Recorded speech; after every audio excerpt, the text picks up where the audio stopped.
Hey there everybody, welcome to Hack That Funnel Radio. Today we're going to talk about why hacking works and when it fails. Plus I'm going to give you a golden nugget. Sound good? All right, let's go.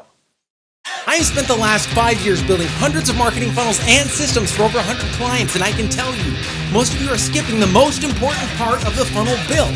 There is a secret step-by-step blueprint that makes every sales funnel profitable. What is it?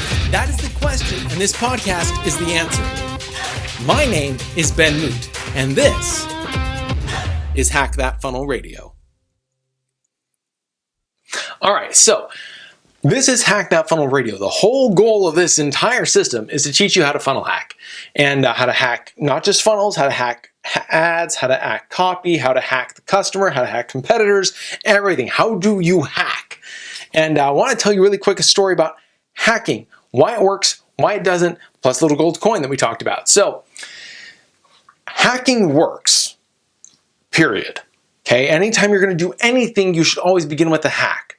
Okay, you've ever heard the expression that we stand on the shoulders of other successful people? Every time somebody's won something like, well, I stand on the shoulders of Einstein, I stand on the shoulders of my predecessors. They always talk about that kind of stuff, right? The reason they talk about it is because they're giving due diligence.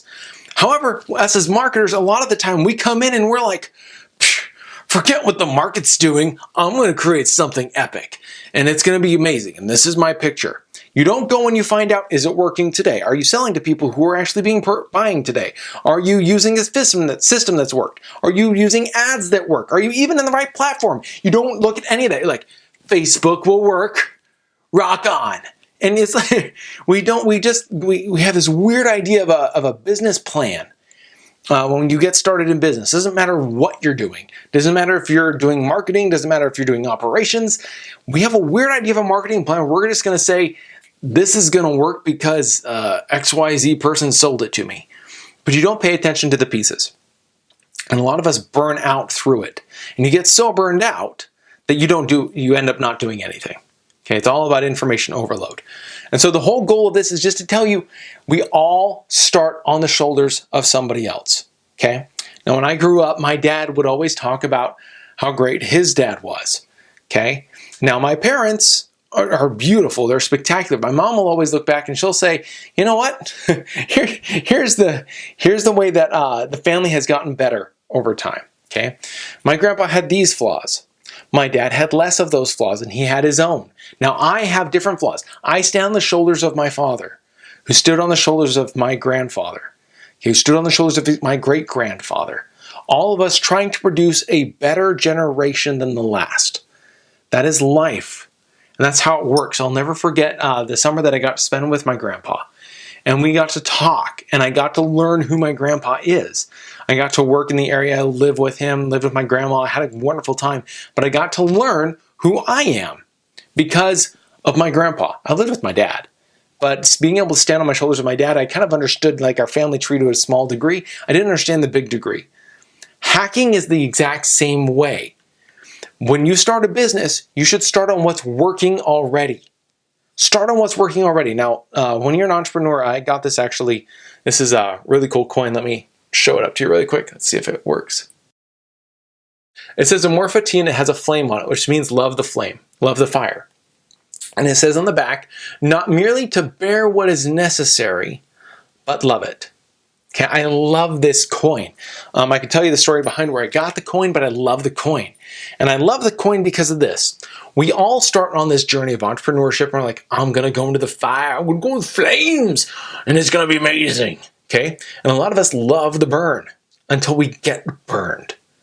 And then we start to love the fire less and less. It's like, okay, what's the fastest way to money? Can someone just tell me how to do this right? Hacking is the way to just do it right. There's going to be times when you're going to have to love the fire. You're going to have to love the flame. Okay? This is where funnel hacking does not work. Okay? If you want the get-rich-quick scheme, if you want the way to be able to make your business work like this, if you just want to get things fired up, hacking is not the way to skip all the things that you're going to have to learn. There is still going to be fire to be gone through. Okay? Business is still business. Doesn't matter whether you're hacking it or you're building it from darn scratch. The question is, how long are you going to be in the fire? That's the main question. How long are you going to be in the fire? Love the fire, but don't live in the fire. Make the track out of the fire as fast as possible so you can get into new fire, such as, I have so much business, how can I survive? That's where you want to be. You don't want to be in, dang it, I'm still losing $1,000 in this business. Like, I'm getting clients, I'm getting this, but man, it sucks. You don't want to be there. And I don't want you to be there.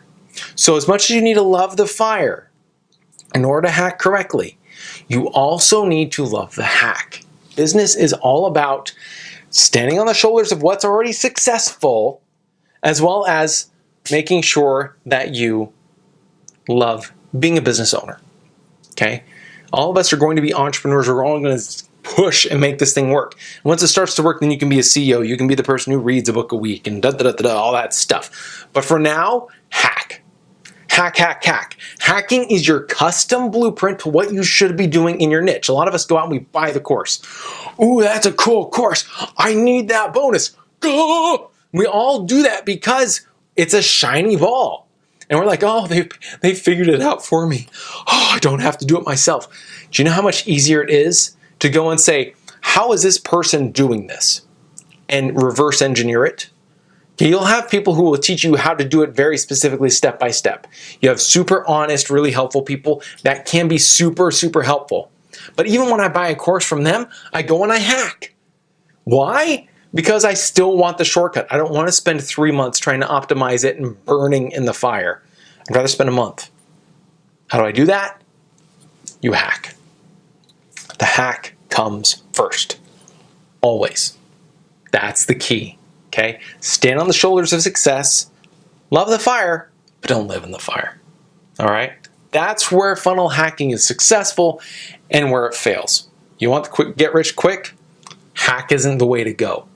If you want to find success and be able to live in the fire little less long, hack. Okay? It'll get you out of the fire so that way you can go into the next fire. You can continue to grow. Your business can grow and you can have success all around. Guys, we talk about all of this stuff about becoming a better person. Just becoming a better person. We talk about doing that and going through the fire. We talk about that, okay? That's the fire, okay? You stand on the shoulders of success when you become a better person, when you are going from generation to generation, all of the above. Stand on the shoulders of success when you're building your business, especially when you're doing the marketing, because the marketing is what makes the money, okay? Stand on the shoulders of what works on the marketing side. Go and find out what's working today and model it. That's all you got to do. So, hack on what works. Love the fire. And bam! Thank you for being here. If you liked this at all, it would mean so very much if you could leave a review. Whether you're on iTunes, Google Play, Spotify, SoundCloud, YouTube, or wherever you are. Leave a quick review and let me know what your favorite story has been, or what you've learned that's been most impactful. It takes less than a minute, and it would literally mean the world to me. Go leave a real quick review, and I'll be working on the next episode for you.